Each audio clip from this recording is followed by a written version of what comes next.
Alright, so we're going to be doing a repair here for you, Mr. Sommers. Basically, before we get started, I want to point out a few things. We got our shingles marked here. C1 and C2 are up top. These are our control shingles. They aren't not going to be touched during this repair process. Then we have 1, 2, 3, and 4 down here. These are going to be the shingles that are manipulated throughout this repair. So we're going to look at them before and after to really see just the condition overall of them, the granular retention that's there after we're done here, as this should not be negatively impacted by the manipulation we're about to do. So when I start here, we're going to brush these control shingles just to start. As you can see, there's very minimal granular loss there coming off that, really none at all now. With all the recent rain that we've had, it's probably washing any of these loose granules off. We're going to go here down to our 3 and 4. Again, same thing, some minimal granular loss there. Again, being that we've had all these rains, we would kind of expect that. So when we're done, we should expect to see the same thing here on both. If this shingle's repairable. One other thing we're going to use here is this roof snake. State Farm prefers that we use this here in these repairs so that we don't have to bend these shingles more than necessary. It does lead to problems though, which you'll see here when we go through this. So before I actually get started again nailing, one thing I do want to point out here on shingles 3 and 4, if this roof was repairable, these would be sealed down. These are still not sealed down. You can see I can slide my hand under that. Basically same thing there. A little bit there on the corner, but overall these did not reseal back down after we pulled this shingle for the original identification of the shingle. But with that being said, we're going to go back here and get our shingle put in place.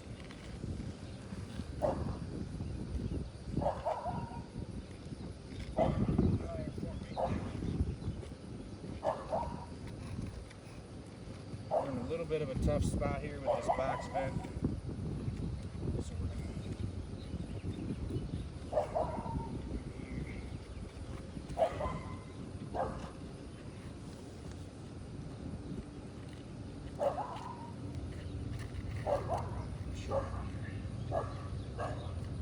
can tell too here is when you line up these nail strips. I don't know if it's the XT25 there that was on that RLS report, but when you line up these ceiling strips, this shingle's longer here than what's actually currently on the roof by about, I don't know, about 1/4 inch, 1/2 inch there. Not quite 1/2 inch, but 1/4 inch.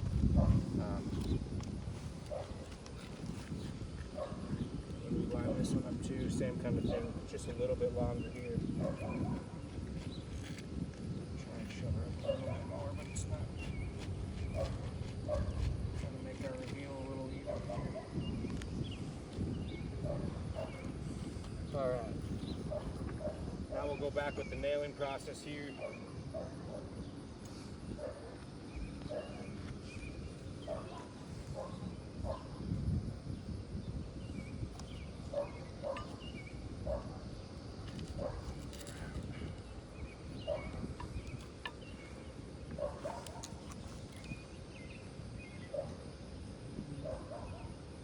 Again, we got to try and keep this flush while we drive this nail home.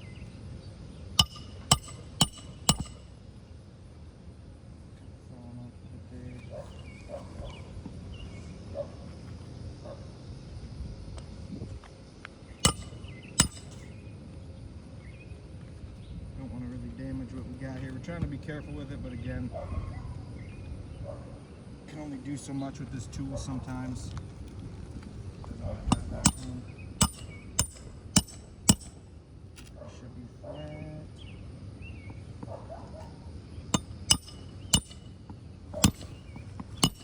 See all the granules that are kind of popping up as I'm doing that and hitting that, so we definitely are. Now it's flush. We definitely negatively impacted this one a little bit.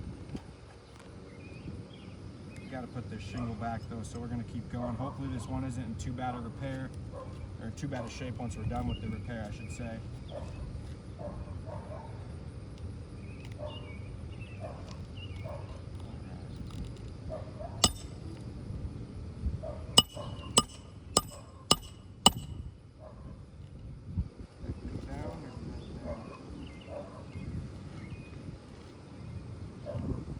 Bend on you?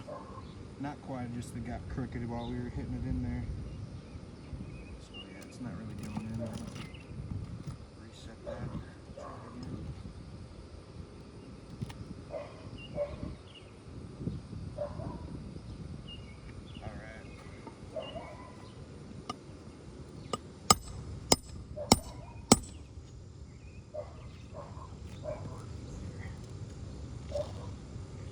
Starting to bend on me a little bit. It's just not wanting to go in straight either, so that's another problem we're running into here with this tool. It's just going to continue to cause these further issues here.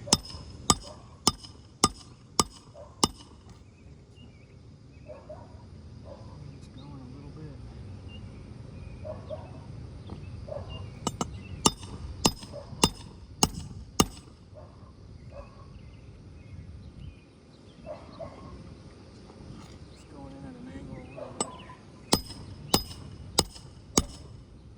Granules kind of coming off here as we're doing this too.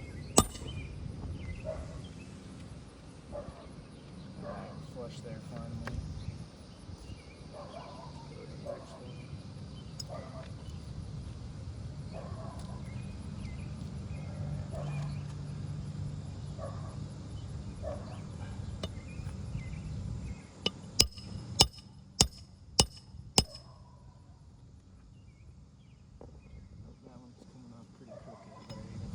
Start over and get a new one.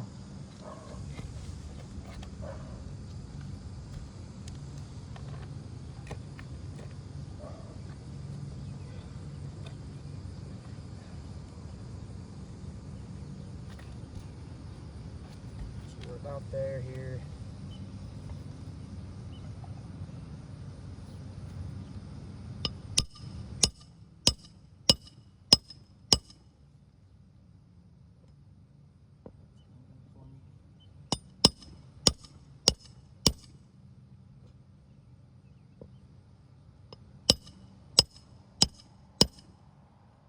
Kind of see these granules coming off as we're hitting these nails in, so I'm a little skeptical about our condition here when we're going to be done, but we got one more to put back and then we should be able to kind of test what these shingles above look like. Again, we already have a couple conditions of the irreparability there.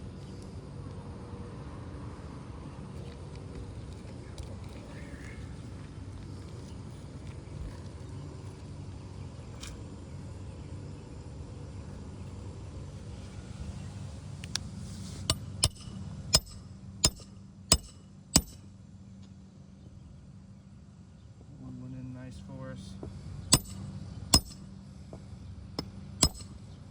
See all these granules coming off just by when I do that.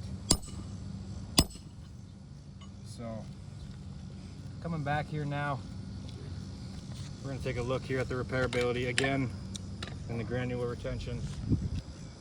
So right here, I noticed this one is kind of developing a little bit of a crease up here at the top, just because of the condition of the shingles. Right here we are seeing one here as well, even by using that tool.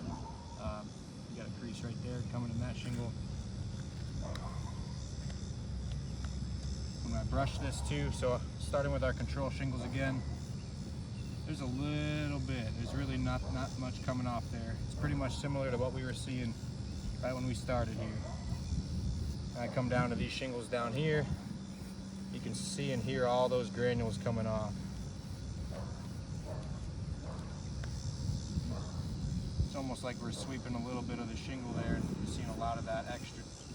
It's right there specifically, you can see all that shingle dust and granules coming right off. So I would definitely say this shingle has been negatively impacted as a result of this repair. You're seeing all the lost granular retention. It's definitely going to shorten the life of that shingle there. These will probably be the next shingles that you see issues with around this repair too, because as you saw when we first started, these ones right above it that we had to unseal to pull this shingle originally never sealed back down. So the next good strong winds, which may very well be tonight, you could see these ones go next. So it's one of those situations where this shingle is not going to be repairable any longer. The last thing I want to point out, the color, it's really up to you if you're going to be willing to accept that. If you are willing to accept the conditions of the shingles after we're done with the repair, as well as the color here. Then we can go ahead and continue the rest of the repairs, but we wanted to run this by you first.